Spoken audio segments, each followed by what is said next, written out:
हर हर महादेव, जय भोलेनाथ। नमस्कार, मैं साधना पांडे मार्गदर्शन पे आपका स्वागत करती हूँ। तो चलिए दोस्तों, आज हम जानेंगे सोमवती अमावस्या के बारे में। सोमवती अमावस्या की फेरी कब लगाएं, कैसे करें, संपूर्ण नियमों के बारे में आज के वीडियो में हम जानेंगे।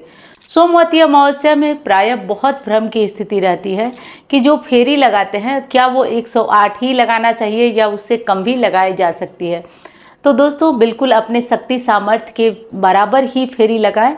बाकी 108 की संख्या में फेरी लगाना, परिक्रमा करना बहुत शुभ होता है। इस बार यानी 2025 में ये शुभ संयोग हमें 26 तारीख को पड़ रहा है, यानी 26 मई को पड़ रहा है। 26 मई को वट अमावस्या भी है, यानी वट सावित्री भी है, और इस दिन सोमवार पड़ रहा है, तो सोमवती अमावस्या भी हो गई। तो दोनों में किसकी फेरी लगाएं, ये भी बहुत ज़्यादा कन्फ्यूज़न रहती है, दुविधा रहती है। देखिए दोस्तों, कोई कोई वृक्ष ऐसा होता है जिसमें पीपल और बरगद दोनों एक में ही होते हैं, और तब तो आप एक ही वृक्ष की पूजा परिक्रमा करेंगे तो हो जाएगा। और अगर ऐसा नहीं है तो आप तब भी किसी एक वृक्ष की ही पूजा कर लें तो आपका हो जाएगा। जैसे आज वट सावित्री भी है, तो जो ज़्यादातर लोग वट वृक्ष की पूजा करेंगे, तो पीपल की पूजा नहीं कर पाएंगे तो कोई बात नहीं, लेकिन पीपल की पूजा परिक्रमा आप न भी कर पाएँ तो आप केवल पीपल को स्पर्श कर लेते हैं तो भी आपकी पूजा मानी जाती है। वैसे नियम तो ये कहता है कि हमें ऐसे वृक्ष की पूजा करना चाहिए जिसमें पीपल और वट वृक्ष दोनों ही हो, पीपल और बरगद दोनों का वृक्ष हो, ऐसे पीपल की पूजा हमें करना चाहिए। आज बहुत शुभ संयोग है, बहुत ही शुभ दिन है सुख सौभाग्य में वृद्धि के लिए। तो आज हमें क्या करना है, देखिए दोस्तों, आज हमें ये करना है कि हम अच्छे से अपना सुबह जल्दी जगेंगे और जगने के बाद अपने सारे कार्य निपटा लेंगे। सारे कार्य निपटाने के बाद जो पीपल वृक्ष की पूजा है वो आपको जैसे कि सुबह में ही होती है, जो सोमवती अमावस्या होती है, और इस बार अमावस्या तिथि लगभग 12 बजे से लग रही है। तो पीपल वृक्ष के पास 12 बजे सुबह दोपहर में कभी भी नहीं जाया जाता है, ये आप जानते हैं। हाँ, वट वृक्ष की पूजा की जाती है। तो ऐसे में सोमवती अमावस्या की पूजा अगर आप करना चाहें तो फेरी परिक्रमा वट वृक्ष में कर लें, और पीपल वृक्ष में शाम के समय केवल दीपक जला दें, यही आपके लिए उचित होगा। अब और क्या करना है वो बता देती हूँ। देखिए, आज का दिन विशेष शुभ दिन है। आज सोमवार भी है, आज वट सावित्री व्रत भी है, और आज अमावस्या भी है। तो इसलिए ऐसे में और क्या करें, तो देखिए दोस्तों, ऐसे में आप कुछ जूते, कुछ छाती, कुछ कंबल या जो भी आपसे छोटी बड़ी चीज़ें हो जाती हैं वो आज दान जरूर करिए। ऐसा करने से आपकी पाप दूर होते हैं, आपकी परेशानियां दूर होती है, आपके तकलीफ़ें दूर होती है। अगर आपके आसपास कोई गौशाला है तो वहां जाकर के कुछ चीज़ों का दान आप ज़रूर करें। चारे का दान बहुत बढ़िया दान होता है। अगर आप चाहें तो आज के दिन अपने वजन के बराबर चारा खरीद कर गायों को दान करिए गौशाला में जाकर।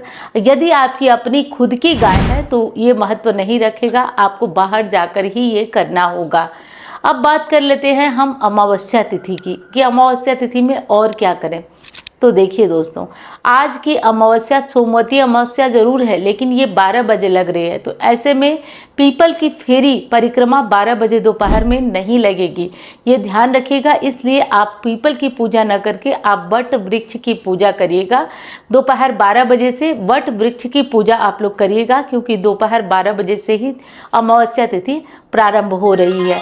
कुछ लोगों का मानना है कि वो सुबह से भी करेंगे, लेकिन देखिए, उदय काल में जो तिथि होती है वो पूरे दिन की मान्य होती है। अगर सूर्योदय काल में कोई तिथि नहीं पड़ती है तो हमें इस दिन इन नियमों का पालन करने में कठिनाई आती है।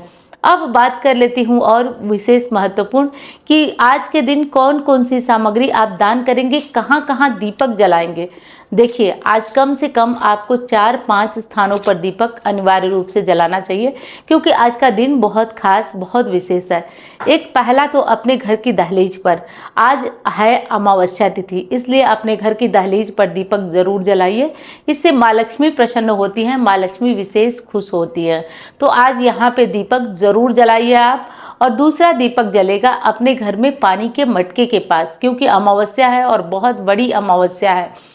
ये वैशाख मास की, ज्येष्ठ मास की अमावस्या है, तो इसलिए आपको आज यहाँ दीपक जरूर जलाना चाहिए। आज जैसा कि आप जानते हैं कि पंखे का दान भी करना श्रेष्ठ माना जाता है, तो वो भी ज़रूर करिएगा।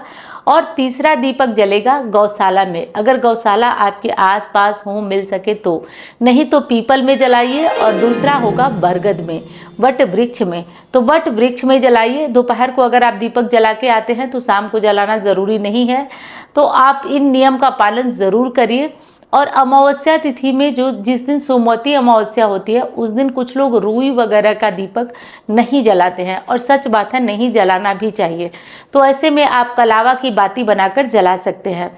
जैसे सोने का गद्दा अगर रुई का है तो देखिए उतना अगर आप लोगों से बच पाए, कुछ लोग बचा देते हैं तो आप बचा दीजिएगा, नहीं तो अगर नहीं हो पाए तो केवल प्रत्यक्ष चीज़ें ही बचा दीजिएगा, जैसे कि बाती वगैरह आप कपड़े की या आप कलावा की बना लीजिएगा। इस बात का विशेष ध्यान रखिएगा। आज के दिन कुछ और विशेष नियम है जिसका कि पालन करना आपको अनिवार्य है और जिसे आप लोग ज़रूर करिएगा।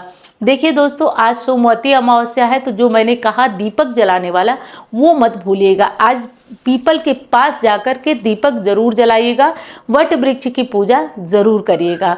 आज बहुत सारी बहनों का व्रत भी रहेगा और बहुत सारी बहनें जब पूजा कर लेंगी तो भोजन भी कर लेंगी।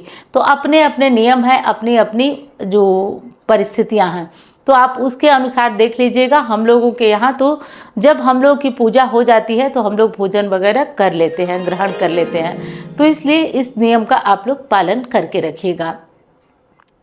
अब आज अमावस्या तिथि है, तो पितरों के निमित्त हम क्या करेंगे। देखिए, आज अमावस्या तिथि है तो हम कुछ कार्य करेंगे। जैसे कि उदया तिथि की अमावस्या हमारी मंगलवार को पड़ रही है 27 तारीख को, तो 27 तारीख की सुबह हम 5 प्रकार की मिठाई लेंगे। 27 तारीख की सुबह ये कार्य करना है। 5 प्रकार की मिठाई और 1 लोटा जल में काला तिल और थोड़ा सा दूध डालकर किसी पीपल के पास जाइए। मंगलवार है तो भी आप बिना स्पर्श किए पीपल की पूजा कर सकते हैं। तो आप यहाँ पे डाल दें 1 लोटा जल और 5 तरह की मिठाई में आप गुड़, चीनी, शक्कर, शहद जो भी है 5 तरह की मिठाई वहाँ रख करके प्रार्थना करके अपने पितरों के नाम से और वहाँ से ले आए। ये काम आपको 27 तारीख को करना है, क्योंकि 27 तारीख की उदया तिथि की अमावस्या है, सुबह में आपको अमावस्या तिथि मिलेगी। तो जो पितरों के लिए पीपल पूजा करना है वो 27 तारीख को ही आप करेंगे। वीडियो पसंद आ रही है तो लाइक करिएगा, चैनल को सब्सक्राइब नहीं किया आपने तो ज़रूर कर लीजिएगा। और वट सावित्री में पूजा कैसे करना है, एक एक सूक्ष्म छोटे छोटे नियम क्या है वो सब मैं वीडियो डाल चुकी हूँ चैनल पे, तो आपने नहीं देखा तो वट सावित्री की वीडियो भी चेक करिएगा, आपको अच्छी लगेगी। और हाँ, और विशेष बातें बता दूँ, और विशेष बातें ये है कि आज का दिन तिथि को लेकर कन्फ्यूजन है तो बिल्कुल दुविधा में मत पड़िएगा। सारी तिथियां मैंने वीडियो में क्लियर करके रखा है कि क्या और कैसे करें और किस टाइम पूजा करें, ये सारी बातें मैंने स्पष्ट करके रखी है। तो आप लोग घबराएं नहीं। मैं उम्मीद करती हूँ कि जानकारी आपको पसंद आई होगी। मैं मिलती हूँ अन्य वीडियो में। धन्यवाद।